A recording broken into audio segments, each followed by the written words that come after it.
ആണോ ഈ മൂമിനായ മനുഷ്യൻ ആ ജനതയോട് പറഞ്ഞിട്ടുള്ളത്? അല്ല. മൂസ അലൈഹിസ്സലാം അള്ളാഹുവിന്റെ പ്രവാചകനാണ്. ഏതുപോലെ യൂസുഫ് നബി അലൈഹിസ്സലാം അള്ളാഹുവിന്റെ പ്രവാചകനായിരുന്നതുപോലെ പണ്ട് നിങ്ങൾ യൂസുഫ് അലൈഹിസ്സലാമിനെ തള്ളിപ്പറഞ്ഞു എന്നതുപോലെ നിങ്ങൾ ഇവിടെ മൂസാ നബിയെയും തള്ളിപ്പറയുന്നു. അപ്പോൾ അള്ളാഹു നിയോഗിച്ച പ്രവാചകനെ യാതൊരു പ്രമാണത്തിന്റെയും പിൻബലമില്ലാതെയാണ് നിങ്ങൾ തള്ളിപ്പറഞ്ഞിട്ടുള്ളത്. ഇങ്ങനെ പ്രമാണത്തിന്റെ പിൻബലമില്ലാതെ ഒരു പ്രവാചകനെ തള്ളിപ്പറയുക എന്നത് കദാലിക ഇതേപോലെ യുസ്രിഫുല്ലാഹു കുല്ലമൻ യുളില്ലുല്ലാഹു കുല്ലമൻ ഹുവ മുസ്രിഫും മുർതാബ്, മുസ്രിഫും മുർതാബുമായ ഏത് മനുഷ്യനെയും, ഇത് മുഹമ്മദ് നബി സല്ലല്ലാഹു അലൈഹി വസല്ലമയുടെ കാലഘട്ടത്തിൽ നിന്നോ അല്ലെങ്കിൽ അതിന്റെ മുമ്പ് നിന്നൊന്നും പ്രശ്നമൊന്നുമില്ല. ഏത് കാലഘട്ടത്തിലും അള്ളാഹു ഇങ്ങനെയാണ് വഴിതെറ്റിക്കുന്നത്, ദുർമാർഗത്തിലകപ്പെടുത്തുന്നത് മുസ്രിഫും മുർതാബുമായിട്ടുള്ള മനുഷ്യരെ. അപ്പോൾ ആ വാദഗതി ഉന്നയിച്ചവർ, അതായത് യൂസുഫ് നബി അലൈഹി സ്വലാമിന്റെ ശേഷം ഇനി പ്രവാചകന്മാർ വരികയില്ല എന്ന വാദഗതി ഉന്നയിച്ചത് എന്നതല്ല ഇവിടെ പ്രശ്നം. യൂസുഫ് നബിയുടെ പ്രവാചകത്വത്തെ തന്നെ തള്ളിപ്പറഞ്ഞു എന്നതും അല്ല, മൂസാ അലൈഹി സ്വലാമിന്റെ പ്രവാചകത്വം തള്ളിപ്പറഞ്ഞതുമാണ്. അപ്പോൾ മൂസാ നബി അലൈഹി സ്വലാമിന്റെ പ്രവാചകത്വത്തെ തള്ളിപ്പറയാൻ ഈ ആളുകൾ ഉന്നയിച്ചിട്ടുള്ള ന്യായവാദം എന്തായിരുന്നു? അത് അവരുടെ കയ്യിൽ തെളിവില്ലാതെ പറഞ്ഞതാണ്. അവർ പറഞ്ഞത് യൂസുഫിന് ശേഷം ഇനി അള്ളാഹു ഒരു പ്രവാചകൻ നിയോഗിക്കൂലാണ്. ഇവിടെ മൂസാ നബി അലൈഹിസ്സലാം യൂസുഫ് നബി അലൈഹിസ്സലാം തന്റെ ജനതയോട് എനിക്ക് ശേഷം ഇനി പ്രവാചകന്മാർ വരികയില്ല, അള്ളാഹു അയക്കുകയില്ല, ഞാൻ അവസാനത്തെ പ്രവാചകനാണ് എന്ന് യൂസുഫ് നബി അലൈഹിസ്സലാം പറഞ്ഞിട്ടുണ്ടായിരുന്നുവോ? ഇല്ല. എന്ന് മാത്രമല്ല, ഇനിയും പ്രവാചകന്മാർ വന്നുകൊണ്ടിരിക്കും എന്ന് തന്നെയാണ് എല്ലാ പ്രവാചകന്മാരും അവരുടെ സമൂഹങ്ങളെ പഠിപ്പിച്ചിട്ടുള്ളത്. ആ അടിസ്ഥാനത്തിൽ യൂസുഫ് നബി അലൈഹി സ്വലാമോട് പറഞ്ഞിട്ടുണ്ട് എന്ന് തന്നെയാണ് ഖുർആന്റെ പരാമർശത്തിൽ നിന്ന് മനസ്സിലാക്കേണ്ടത്. അപ്പോൾ ആ ഒരു അധ്യാപനം പോലും വിസ്മരിച്ചുകൊണ്ടാണ് മൂസാ നബി അലൈഹി സ്വലാമിനെ ഇവർ എതിർത്തിട്ടുള്ളത്. ഇത് ഇവിടെ മുഹമ്മദ് നബി സല്ലല്ലാഹു അലൈഹി വസല്ലമയെ സംബന്ധിച്ചിടത്തോളം ഈ രീതിയിലല്ല. കാരണം ഇവിടെ യുളില്ലുല്ലാഹു മൻ ഹുവ മുസ്രിഫും മുർതാബ്, ആരാണ് ഈ മുസ്രിഫും മുർതാബ്? അല്ലദീന എന്ന മൗസൂല, അതിന്റെ തൊട്ട് മുമ്പുള്ള മുസ്രിഫ് മുർതാബ്, മൻ ഹുവ മുസ്രിഫും മുർതാബ്, ആരാണ് ഈ മുസ്രിഫ് മുർതാബ് എന്ന് വിശദീകരിക്കുകയാണ്. യുജാദിലൂന ഫീ ആയാത്തില്ലാഹി ബിഗൈരി ഇൽമിൻ അതാഹും, തങ്ങൾക്ക് വന്നു കിട്ടിയ അള്ളാഹുവിൽ നിന്നുള്ള പ്രമാണം ഇല്ലാതെ, അപ്പോൾ ഒരു പ്രമാണം ഇല്ലാതെ തർക്കിക്കുന്നവരാണ്. ആ തർക്കം കൈക്കൊള്ളുന്ന ആളുകളെയാണ് ഇവിടെ മുസ്രിഫ് മുർതാബ് എന്ന് ഉദ്ദേശിച്ചിട്ട് പറയുമ്പോൾ ഉദ്ദേശിക്കുന്നതെന്ന് ഖുർആൻ തന്നെ വ്യക്തമാക്കുകയാണ്. അപ്പോൾ ഈ ഒരു സുൽത്താനോട് കൂടിയാണോ അല്ലേ എന്നതാണ് അവിടെ പ്രധാനം. അങ്ങനെ നിങ്ങളുടെ കയ്യിൽ സുൽത്താനുണ്ടോ? മുഹമ്മദ് നബി സല്ലല്ലാഹു അലൈഹി വസല്ലമക്ക് ശേഷം പ്രവാചകൻ നിയോഗം ഉണ്ടാകുമെന്ന് ഖണ്ഡിതമായി പറയുന്ന വ്യാഖ്യാനങ്ങളെ അവലംബിക്കാത്ത വിധത്തിലുള്ള വല്ല തെളിവുണ്ടോ? ഇല്ല. മറിച്ച് മുഹമ്മദ് നബി സല്ലല്ലാഹു അലൈഹി വസല്ലമക്ക് ശേഷം പ്രവാചകത്വ നിയോഗം ഉണ്ടാവുകയില്ല എന്ന് വ്യക്തമായി തന്നെ ഖുർആനും നബി സല്ലല്ലാഹു അലൈഹി വസല്ലമയും പറഞ്ഞ പ്രമാണങ്ങൾ നിങ്ങൾക്കും അറിയാവുന്നതാണ്. പക്ഷെ അത് നിങ്ങൾ ദുർവ്യാഖ്യാനിക്കുകയാണ്. അപ്പോൾ സുൽത്താൻ ഉണ്ടോ ഇല്ല എന്നുള്ള അവിടെ പ്രധാനം. ഇവർ ഉന്നയിച്ച വാദം സുൽത്താൻ ഇല്ലാതെയാണ്. ഇവിടെ മുസ്ലിങ്ങൾ ഇത് വാദിക്കുന്നത് സുൽത്താനോട് കൂടിയാണ്. അപ്പൊ സുൽത്താനോട് കൂടി, അതായത് ന്യായപ്രമാണത്തോട് കൂടിയാണ് ഈ വാദഗതി ഉന്നയിക്കുന്നതെങ്കിൽ അവർ അള്ളാഹു വഴി തെറ്റിക്കുന്നല്ല. നബി വരികയില്ല എന്ന് പറയുന്നതിന് സുൽത്താനില്ല എന്ന ഒരു വൃത്താന്തത്തെയാണ് ഇവിടെ പറഞ്ഞിട്ടുള്ളത്. അപ്പൊ നബി മുഹമ്മദ് നബി സല്ലല്ലാഹു അലൈഹി വസല്ലം ഉമ്മത്തിൽ ഇനി നബി വരികയില്ല എന്നുള്ളതാണ് റസൂലുള്ളാഹി സ്വല്ലല്ലാഹു അലൈഹി വസല്ലം നമ്മെ പഠിപ്പിച്ചിട്ടുള്ളത്. വിശുദ്ധ ഖുർആൻ അങ്ങനെയാണ് പഠിപ്പിച്ചിട്ടുള്ളതെങ്കിൽ നബി വരികയില്ല എന്ന കാര്യത്തിൽ തർക്കിക്കുന്ന ഒരാളുടെ വൃത്താന്തത്തെ എടുത്തു പറയേണ്ടതിൽ എന്താണ് യുക്തിയുള്ളത്? നബി വരികയില്ല എന്ന് പറയുന്നതിന്റെ ആവശ്യമില്ല, പിന്നെ മറിച്ച് തെളിവില്ലാതെ സംസാരിക്കുന്നവർ എന്ന കാര്യം എടുത്തു പറയേണ്ടതുള്ളൂ. ഖുർആൻ എന്തോർ വെറും കഥ, ആവശ്യമില്ലാത്തൊരു കഥ പറഞ്ഞതാണോ? നബി വരികയില്ല എന്നുള്ളൊരു വൃത്താന്തം എന്തുകൊണ്ട് എടുത്തു പറഞ്ഞു? അതും എന്ത് പാഠമാണ് നമ്മൾ ഉൾക്കൊണ്ടത് എന്ന് ചോദിക്കുമ്പോൾ നബി വരികയില്ല എന്ന് ഞങ്ങളെടുത്ത് തെളിവില്ല, ആ തെളിവ് സംവാദത്തിൽ വന്നിട്ടുള്ളതാണ്, അതെല്ലാവർക്കും അറിയുന്ന കാര്യമാണ്. അതല്ല ഇവിടെ തർക്കം. ഇങ്ങനെ ഒരു വൃത്താന്തം ഞങ്ങളെടുത്ത് തെളിവുണ്ടോ ഇല്ലേ എന്നല്ല ചോദിച്ചിട്ടുള്ളത്. ഇങ്ങനെ ഒരു വൃത്താന്തം നബി വരികയില്ല എന്ന് പറയുന്ന ആളുകളുടെ ലലാലത്തിന്റെ അഖീദ എന്തുകൊണ്ടാണ് ഖുർആൻ എടുത്ത് പറഞ്ഞത്? അതിന് എന്ത് പാഠാണ് എടുക്കേണ്ടതെന്ന്?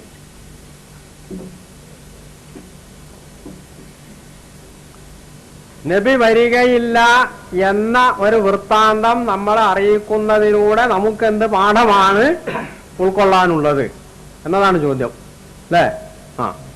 ഇവിടെ ഒന്നാമതായി ഈ സംഗതി എന്തിനാണ് വിശുദ്ധ ഖുർആൻ മുഹമ്മദ് നബി സല്ലല്ലാഹു അലൈഹി വസല്ലമയുടെയും തദ്വാര മക്കയിലെയും മദീനയിലെയും ജനങ്ങളുടെയും അതുവഴി നമ്മളുടെയൊക്കെ കാതിലെത്തിക്കുന്നത്? ഇവിടെ അടിസ്ഥാനപരമായുള്ളത് പ്രവാചകത്വ നിഷേധമാണ്. പ്രവാചകത്വ നിഷേധം എന്നതിന് നിഷേധികൾ ഉന്നയിക്കുന്ന ന്യായങ്ങൾ വ്യത്യസ്തമാവാം. ചിലപ്പോൾ അവരെ രക്ഷപ്പെടാൻ വേണ്ടി ഇനി പണ്ട് അള്ളാഹു പ്രവാചകന്മാരെ നിയോഗിച്ചിട്ടുണ്ടായിരുന്നു, ഇനി അള്ളാഹു നിയോഗിക്കുകയില്ല, അത് പണ്ടത്തെ അതോടുകൂടി കഴിഞ്ഞു എന്ന് പറയുകയായിരിക്കും. അതല്ലെങ്കിൽ പ്രവാചകൻ സാഹിറാണ്, കാദിബാണ്, മുഫ്തരിയാണ്, കാഹിനാണ് എന്നുള്ള ഇങ്ങനെയുള്ള എന്തെങ്കിലും വാദഗതികൾ ഉന്നയിച്ചുകൊണ്ടാവാം. ഖുർആൻ ഈ ഇത്തരം എതിരാളികളുടെ വാദഗതികൾ ഉന്നയിക്കുമ്പോൾ എല്ലാം ഒരേ ഇടത്ത് എടുത്തു പറയുന്ന രീതിയല്ല ഖുർആൻ ഉപയോഗിച്ചിട്ടുള്ളത്. മറിച്ച് ഓരോ ഘട്ടത്തിലും അവരെന്താണോ ഉന്നയിച്ചിട്ടുള്ളത് അത്തരം വാദഗതികൾ അതാത് ഘട്ടങ്ങളിൽ ഉദ്ധരിച്ചുകൊണ്ട് അതിന് മറുപടി പറയാനുള്ളതാണ്. ഇവിടെ മുഹമ്മദ് നബി സല്ലല്ലാഹു അലൈഹി വസല്ലമയുമായി ബന്ധപ്പെടുത്തുമ്പോൾ ഈ ആയത്തിൽ മുഹമ്മദ് നബി സല്ലല്ലാഹു അലൈഹി വസല്ലമക്ക് ശേഷവും പ്രവാചകന്മാർ വരും എന്നതിന് ഈ ആയത്ത് എങ്ങനെയാണ് തെളിവായി തീരുക? ഇതിന് അങ്ങനെയുള്ള ഒരു പരാമർശവുമില്ല. മുഹമ്മദ് നബി സല്ലല്ലാഹു അലൈഹി വസല്ലമക്ക് ശേഷവും പ്രവാചകൻ വരാം എന്നതിന് ഈ ആയത്തിൽ ഒരു തെളിവില്ല എന്നുള്ളതാണ് വസ്തുത. മറിച്ച് മുഹമ്മദ് നബി സല്ലല്ലാഹു അലൈഹി വസല്ലം വരെയുള്ള പ്രവാചക ശൃംഖലയിലെ കണ്ണികളെല്ലാം യൂസുഫ് നബി അലൈഹി സ്വലാമിന്റെ ശേഷവും മൂസാ നബിക്ക് ശേഷവും ഒക്കെ വന്നവർ അവരൊക്കെ അള്ളാഹുവിന്റെ പ്രവാചകന്മാരായിരുന്നു.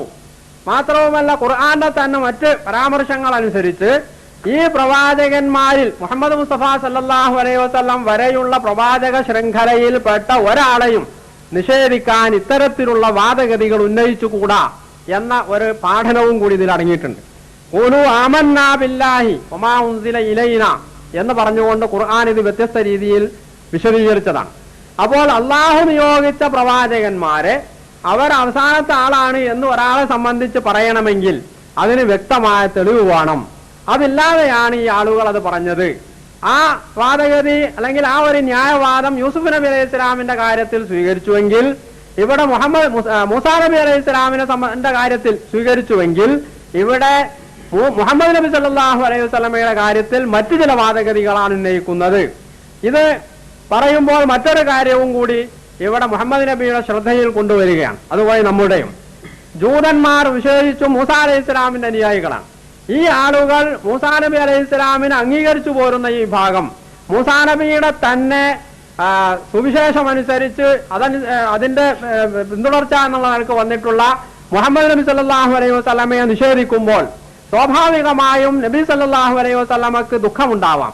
കാരണം മൂസയുടെ തന്നെ പ്രവചനം അനുസരിച്ച് വന്ന ഞാൻ, മൂസയുടെ തന്നെ അനുയായികൾ എന്ന് പറയുന്ന ഈ ആളുകൾ എന്നെ തള്ളിപ്പറയുന്നുവല്ലോ എന്നതാണ് നബിയുടെ വേദന. അപ്പോൾ അത് താങ്കളെ വേദനിപ്പിക്കേണ്ടതില്ല എന്ന് അള്ളാഹു നബി സല്ലല്ലാഹു അലൈഹി വസല്ലമയെ ആശ്വസിപ്പിക്കുക കൂടിയാണ്. കാരണം ഇവർ പണ്ടും ഇങ്ങനെയൊക്കെ ചെയ്തിട്ടുള്ളവരാണ്, പറഞ്ഞിട്ടുള്ളവരാണ്. ഇത് ഇവിടെ മാത്രമല്ല, പ്രവാചകന്മാരെ കൊന്നുകളഞ്ഞതിനെ സംബന്ധിച്ച്, പ്രവാചകന്മാരിൽ ഒരു ഭാഗത്തെ തള്ളിപ്പറഞ്ഞതിനെ സംബന്ധിച്ചൊക്കെ ഖുർആൻ ഉദ്ധരിക്കുന്നുണ്ട്. അപ്പോൾ ഇവിടെ മുഹമ്മദ് നബിയുമായി ബന്ധപ്പെട്ടിട്ടുള്ള ഒരു കാര്യം എന്നുള്ള നിലക്ക് മുഹമ്മദ് നബിയുടെ പ്രവാചകത്വത്തെ നിഷേധിക്കാൻ ഇവർ ഉന്നയിക്കുന്ന ഇത്തരത്തിലുള്ള ദുർന്യായങ്ങൾ പണ്ടും പ്രവാചകന്മാരെ നിഷേധിക്കാൻ വേണ്ടി എതിരാളികൾ പല വിധത്തിൽ ഉപയോഗിച്ചിട്ടുള്ളതാണ് എന്ന കാര്യമാണ് ഇവിടെ ഈ ആയത്തുകളിലൂടെ വിശുദ്ധ ഖുർആൻ നമ്മളെ പഠിപ്പിക്കുന്നത്. ഇത് യഥാർത്ഥത്തിൽ മൂസാ നബി അലൈഹി ഇസ്ലാമിന്റെ പ്രവാചകത്വത്തെ ന്യായീകരിച്ചുകൊണ്ട് അദ്ദേഹത്തിന്റെ ജനതയിലെ ഒരു സത്യവിശ്വാസിയായ മനുഷ്യൻ ആ സമൂഹത്തോട് പറഞ്ഞ കാര്യം എടുത്ത് നമ്മളെ ഉദ്ധരിച്ച് നമ്മളെ പഠിപ്പിക്കുകയാണ്. ഇതിലൂടെ നമ്മൾക്ക് നൽകുന്ന പാഠം നിങ്ങൾ മുഹമ്മദ് നബി സല്ലല്ലാഹു അലൈഹി വസല്ലമയെ അംഗീകരിച്ചേ പറ്റൂ എന്നതാണ്. പ്രവാചകത്വത്തെ നിഷേധിക്കുന്ന മുഹമ്മദ് മുസ്തഫ സല്ലല്ലാഹു അലൈഹി വസല്ലം തിരുമേനിയുടെ പ്രവാചകത്വത്തെ നിഷേധിക്കുന്നതിന് വേണ്ടി അവരെടുക്കുന്ന ന്യായം ഇനി ഒരു നബിയും വരികയില്ല എന്നുള്ളതാണ്.